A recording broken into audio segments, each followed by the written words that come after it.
Hey guys, welcome back to my YouTube channel. നമ്മൾ ഇന്ന് ഉണ്ടാക്കാൻ പോകുന്നത് ഒരു സ്പെഷ്യൽ ഐറ്റമാണ്.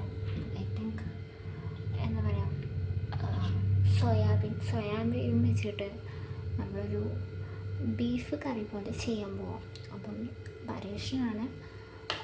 അതിന് മെയിനായിട്ട് നമ്മൾ എടുക്കുന്നത് സോയാബീൻ, പിന്നെ ഒരു സോഡ, ഒരു തക്കാളി, 4 അല്ലി വെളുത്തുള്ളി, ഒരു ചെറിയ കഷ്ണം ഇഞ്ചി, പിന്നെ ഒരു പച്ചക്കായ.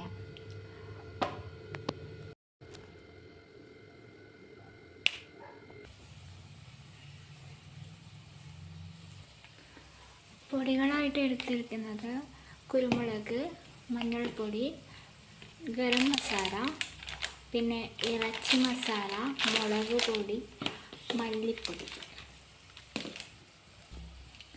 പിന്നെ ആവശ്യത്തിന് ഉപ്പ്, ഓയിൽ.